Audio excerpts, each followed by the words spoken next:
Europa se encontraba sumida en la desesperación y Churchill debería tomar una decisión: adelantar negociaciones con la Alemania nazi o seguir dando la pelea a una batalla que no se sabía si tendría fin. Para ello, se llevaron a cabo discusiones durante 3 días entre Churchill y los miembros de su gabinete. Se discutió y se luchó con la cuestión de si debían o no adelantar las negociaciones con Alemania. El gabinete de guerra contaba con 5 personas, quienes formulaban la política de guerra para Gran Bretaña. Entre ellos se encontraban Churchill, el primer ministro; Edward Lord Halifax, ministro de Relaciones Exteriores; Neville Chamberlain, ex primer ministro; y 2 líderes del Partido Laborista como Clement Attlee y Arthur Greenwood. En ese entonces, y como consecuencia de la Primera Guerra Mundial, existía una política exterior de apaciguamiento, la cual buscaba solucionar las disputas internacionales mediante la admisión y compensación de problemas a través de la negociación y el compromiso, evitando así reducir a un conflicto armado que podría llegar a ser costoso, sangriento y posiblemente peligroso. Este, siendo situado en los años 30, contenía un alto contenido moral. En 1936, Alemania recupera la Renania desmilitarizada, violando el Tratado de Versalles firmado tras la Primera Guerra Mundial. Gran Bretaña no hizo nada. Para entender las acciones de Gran Bretaña, o la falta de acción de este mismo, es importante entender los pensamientos de la época. Ya habiendo incursionado en la política exterior de apaciguamiento, cabe resaltar que el Tratado de Versalles había sido considerado injusto, ya que para Alemania se había reducido su territorio a mínimas proporciones. También es importante tener en cuenta que Gran Bretaña estaba evitando a toda costa otra guerra en Europa tras la Primera Guerra Mundial.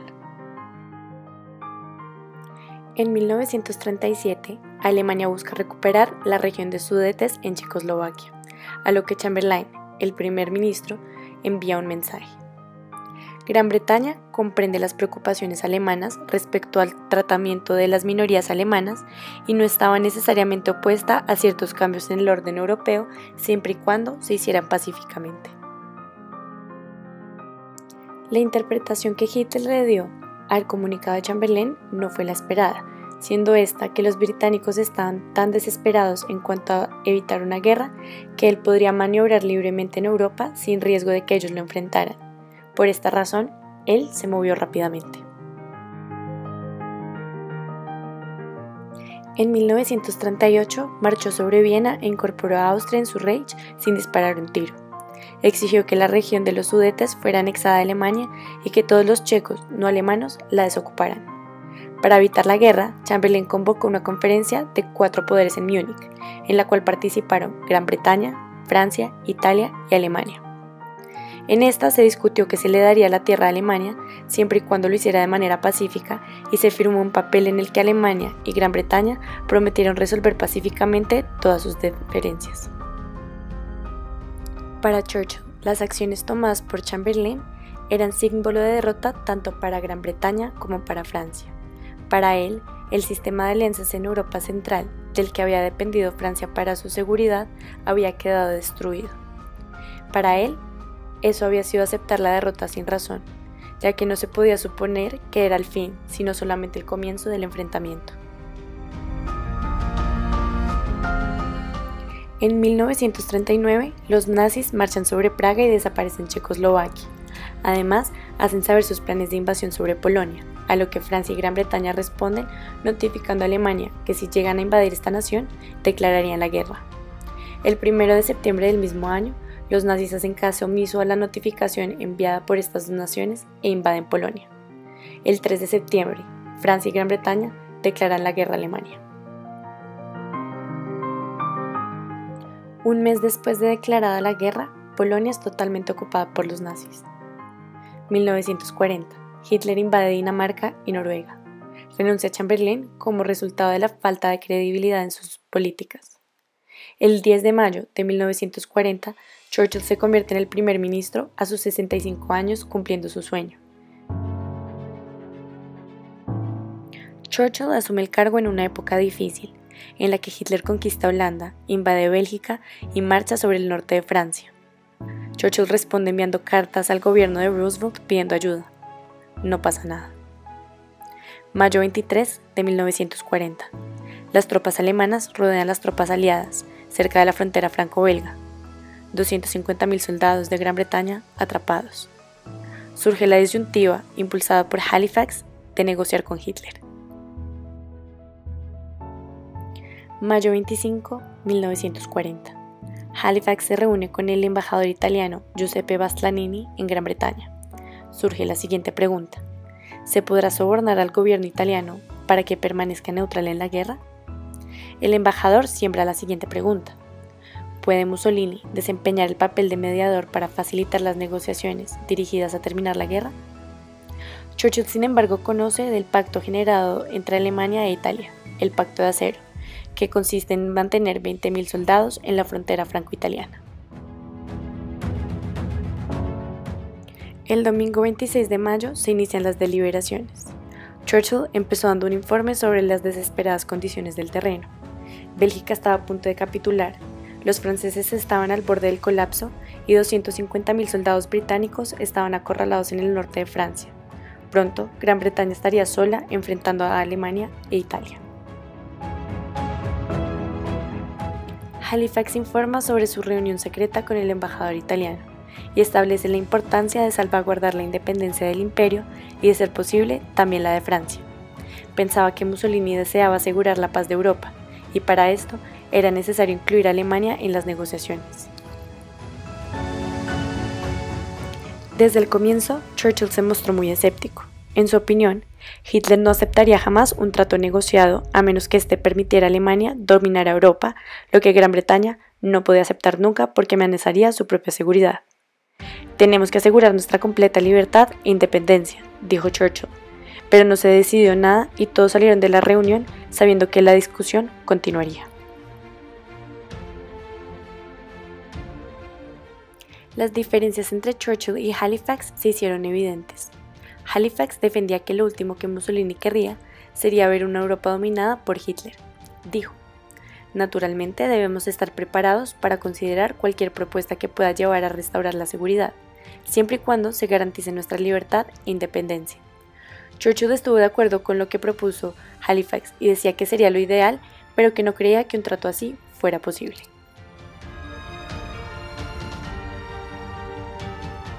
Paul Reynaud, primer ministro francés, confirmó que la situación militar francesa era desesperada.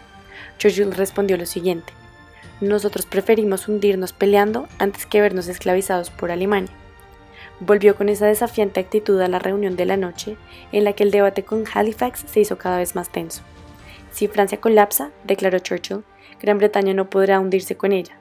Las dos naciones se habían comprometido mutuamente a no ser una paz separada con Alemania, pero ahora Churchill quería relevar a Francia de esa obligación del tratado. «Si Francia no puede defenderse, es mejor que salga de la guerra a que nos arrastre a un arreglo que implique condiciones intolerables», dijo Churchill, y predijo que Hitler demandaría las condiciones más espantosas posibles, incluyendo el desarme británico. «No había límites a las condiciones que Alemania nos impondría si se sale con la suya», decía Churchill. Halifax postuló la siguiente pregunta: ¿qué compartimos los británicos con Alemania? Era claro: el odio por los comunistas. De ahí nace la propuesta de Halifax: reunir a todos los pueblos de habla alemana bajo un solo techo y direccionar las batallas de Alemania hacia el territorio de Europa Oriental.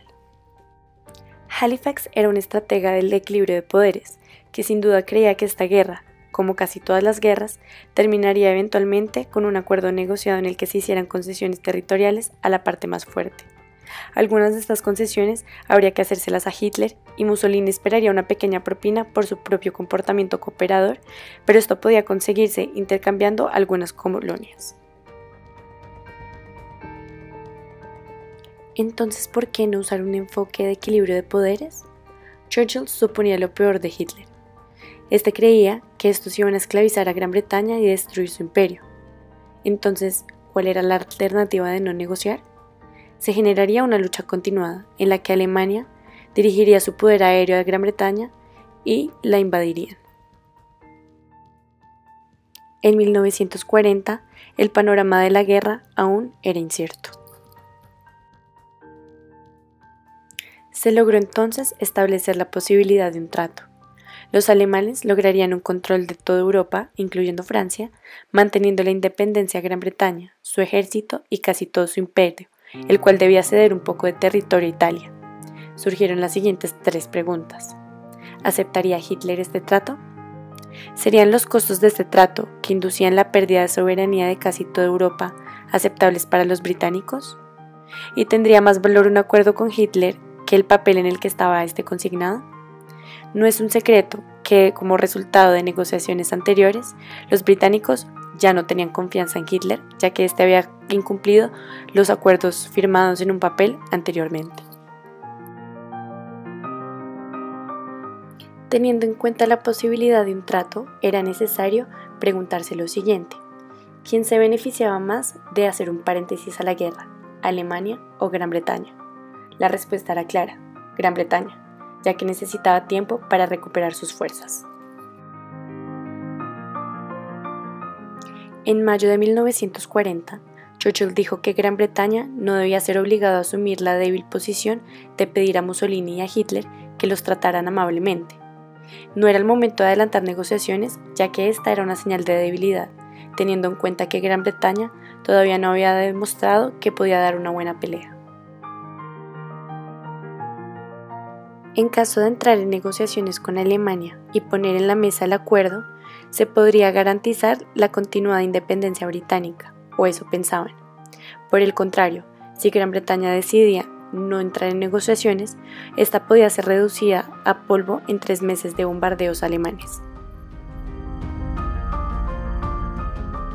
Tal vez sintiendo esto, Churchill se echó para atrás y el gabinete acordó que Halifax preparara un borrador de su propuesta. Al final de la noche, Halifax había producido un documento que era una obra maestra de confusión.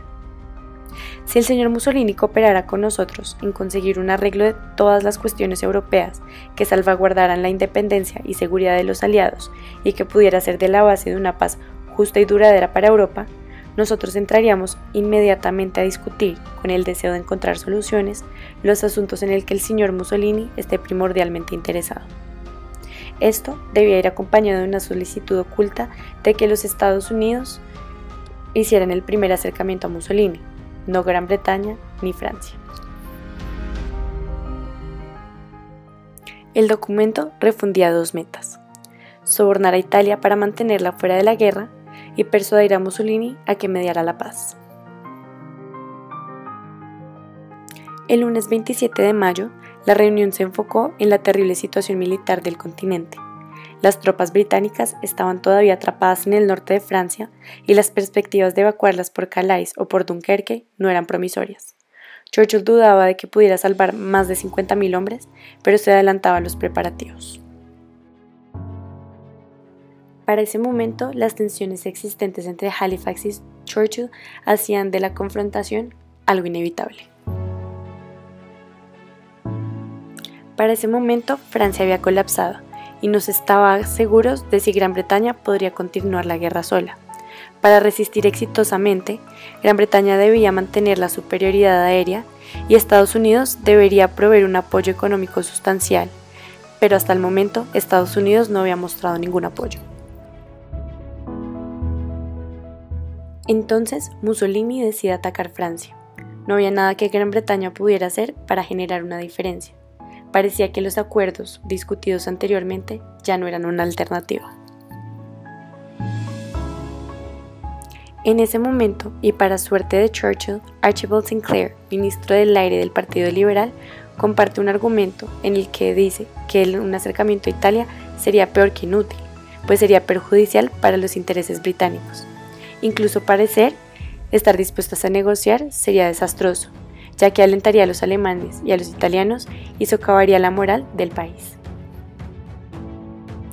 Antes de determinar una solución, Halifax estableció la siguiente suposición: si Hitler ansiaba terminar la guerra en vista de sus propias debilidades internas y ofrecía términos a Francia e Inglaterra, ¿estaría dispuesto el primer ministro a discutirlos? No, pero dependiendo de las consecuencias, estaría dispuesto a considerarlas. Para el martes 28 de mayo, se hizo pública la declaración de Churchill. Nada de lo que pueda pasar en esta batalla puede de ninguna manera relevarnos del deber de defender la causa mundial con la que nos hemos comprometido, ni debe destruir nuestra confianza en nuestro poder para abrirnos camino, como tantas otras veces en nuestra historia, a través del desastre y del dolor, hasta la derrota final de nuestros enemigos. Tras su discurso, recibió el apoyo de 25 políticos y miembros del gabinete. En cuanto a la evacuación por Dunkerque, esta resultó más exitosa de lo que Churchill había podido esperar. Casi 200.000 soldados fueron traídos sanos y salvos a Inglaterra. Francia cayó, tal como se había previsto, y Gran Bretaña tuvo que seguir luchando sola. Pero a través del programa de préstamos y arriendos, los Estados Unidos empezaron a suministrar una importante ayuda material. Durante el verano y el otoño de 1940, la Real Fuerza Aérea mantuvo la superioridad en el aire y Churchill mantuvo alta la moral pública durante toda la batalla de Gran Bretaña. El resultado fue que Hitler dejó de pensar en invadirla y más bien se volvió hacia el este e invadió la Unión Soviética. Esto dio a Gran Bretaña un aliado, los soviéticos. A finales de 1941, los Estados Unidos se unieron a Gran Bretaña y a la Unión Soviética en su lucha contra Alemania. Finalmente, prevalecieron los aliados.